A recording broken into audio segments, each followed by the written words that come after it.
साथियों नमस्कार, मैं रमेश काला और आप देख रहे हो लादू सरवाला।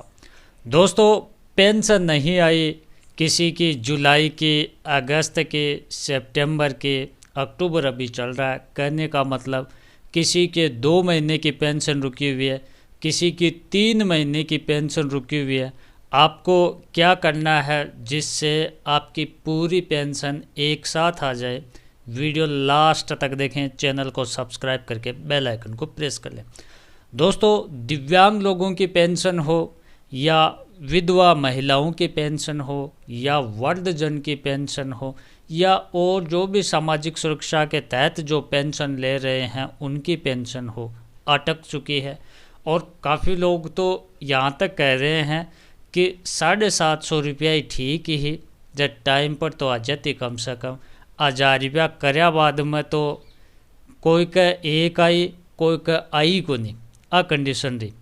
और बहुत से कुछ लोग, बहुत से तो नहीं है लेकिन कुछ लोग ऐसे भी हैं कि महंगाई राहत कैंप में रजिस्ट्रेशन भी करवा दिया, फिर भी 1000 रुपये नहीं हुई। महंगाई राहत में रजिस्ट्रेशन करवाने के अगली किस्त उनकी 750 रुपये की आई, दूसरी भी 750 रुपये की आई, उसके बाद आई नहीं। तो वो कैसे माने कि हमारे 1000 रुपये पेंशन हो गई? गंभीर समस्या है जो दिव्यांगजन है।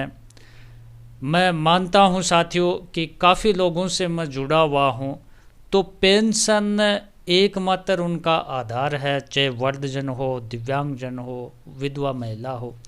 अगर आधार न भी है तो वो बिल्कुल टकटकी लगा कर बैठे हैं कि मेरी पेंशन क्यों नहीं आई, अब मुझे क्या करना चाहिए।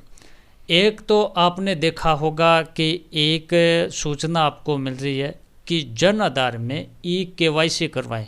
एक तो वो मैं आपको डिटेल से बता देता हूँ क्या क्या करना उसमें है। और एक आधार में KYC, तो आधार और जन आधार पता आपको दोनों अलग अलग है। जन आधार में आप KYC जब भी करवाएं तब आपके आधार में किसी प्रकार की कोई त्रुटि नहीं है, और आपके नहीं, आपके परिवार के आधार में भी त्रुटि नहीं है। कहने का मतलब आपके जन आधार में 5 लोग हैं, ठीक है जी, 5 लोग हैं। अब पांचों जो लोग हैं उनका KYC करवानी पड़ेगी। जो 5 साल से कम उम्र के बच्चे हैं उनके KYC करवाने की आवश्यकता नहीं है। अगर आधार कार्ड में मोबाइल नंबर अपडेट है तो एक बंदा जाकर ही ई मित्र पर KYC करवा सकता है, कोई बड़ी बात नहीं है। क्योंकि जो मोबाइल नंबर हैं आधार में उस पर OTP आएगी और उससे आपकी KYC हो जाएगी। ठीक है साथियों, अगर मोबाइल नंबर अपडेट नहीं है किसी सदस्य का तो भी घबराने की आवश्यकता नहीं है। दोस्तों, आप उस सदस्य को मित्र पर लेकर चले जाएं और वहाँ फिंगरप्रिंट होगा, अंगूठा लगाया जाएगा और वो आपकी KYC हो जाएगी। अब KYC की पूरी प्रोसेस की अगर बात करूं तो वहाँ मैंने देखा है इनकम सर्टिफिकेट का भी ऑप्शन है।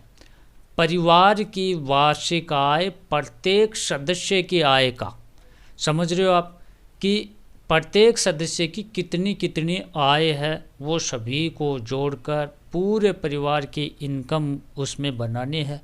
फिर आपको जन आधार में उसको डालना है, अपडेट कराना है, लगाना है, अटैच कराना है।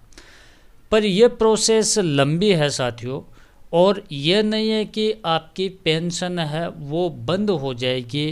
तो आप क्या कर सकते हो कि एक बार आप आय प्रमाण पत्र के बिना भी KYC करवा सकते हो।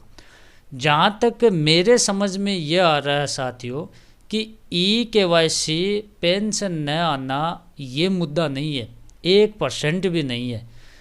कोई और ही कारण है साथियों, बजट नहीं होगा, अंतिम छोर चल रहा है इस चुनाव का, इस गवर्नमेंट का, तो जो ये पेंशनधारी लोग हैं इनकी ओर ध्यान नहीं होगा। कई कारण हो सकते हैं, पैसे नहीं होंगे, ध्यान नहीं होगा, पर KYC कारण मेरे को नहीं लग रहा क्योंकि इतने लोगों की जन आधार में ई-केवाईसी करवाने में काफ़ी लंबा समय लगता है। जो ई मित्र पर बताया गया है कि आपको इनकम सर्टिफिकेट है, आय प्रमाण पत्र है, वो भी अपडेट करवाना है, तो जो वृद्धजन है, दिव्यांगजन है, विधवा महिलाएं हैं, ये काम कराने में आपको पता है कि एक्स्ट्रा टाइम इनको लगता है साथियों। तो ये प्रोसेस देखते हुए कि इसमें टाइम लगेगा, कम से कम 6 से 7 महीने में ये पूरी प्रोसेस कंप्लीट होगी। तो उससे पहले तो इसकी वजह से तो ये पेंशन बंद नहीं कर सकते, तो कारण ये तो नहीं हो सकता। फिर नई गवर्नमेंट रहेगी, कांग्रेस रहेगी, बीजेपी रहेगी, कैसे क्या रहेगा, तो उसके बाद की बात देखी जाएगी। कहने का मतलब सीधा सा तरीका यही है, अगर आप आय प्रमाण पत्र बना सकते हो तो आय प्रमाण पत्र बनवाकर जन आधार में आप ई-केवाईसी वो ज़रूर करवा दें। बाकी कारण ये भी नहीं है कि इसकी वजह से आपकी पेंशन रोकी गई है। पेंशन चुनाव से पहले आपकी आ जाएगी। मैं भी मानता हूँ कि पेंशन भोगी जो दिव्यांगजन है, मेरे भाई हैं, उनका जीवन कठिन हो जाता है। 1000 रुपये में वैसे कोई बड़ी चीज़ नहीं होती है, पर 1000 रुपये भी बहुत मायने रखते हैं उन लोगों के जो एक एक रुपये के लिए मोहताज हैं। तो मेरी भी रिक्वेस्ट रहेगी कि जो भी संबंधित डिपार्टमेंट, जो भी अधिकारीगण, वो पेंशन भोगियों की ओर ध्यान दें और मेरे साथियों को जल्द से जल्द वो पेंशन दें। और आप जन आधार में ई-केवाईसी करवा लें, अच्छे से पूरी प्रोसेस को अच्छे से आप निभा सकते हो। बाकी अगर आप इनकम सर्टिफिकेट वगैरह या मोबाइल में बाद में आपके आधार में बाद में आपको किसी सदस्य का मोबाइल नंबर अपडेट करवाना है, तो वो प्रोसेस बाद भी हो सकती है। आप ई-केवाईसी पहले भी करवा सकते हो। तो मेरा ये मानना है कि आप करवाए दें, न जाने कि इसकी वजह से ये हो गया, वो हो गया, ऐसा कुछ न रहे। और बाकी आप थोड़ा सा धैर्य बना के रखें, पेंशन है वो जल्द आपकी डाल दी जाएगी। और आप लोगों से संबंधित जो भी सूचना होगी हमारे इस चैनल पर डाल दी जाएगी। तो चैनल को सब्सक्राइब करके बेल आइकन को प्रेस करके रखें। हंसते रहें, मुस्कुराते रहें, ज़िंदगी के साथ यूं ही लड़ते रहें। धन्यवाद साथियों, बाय।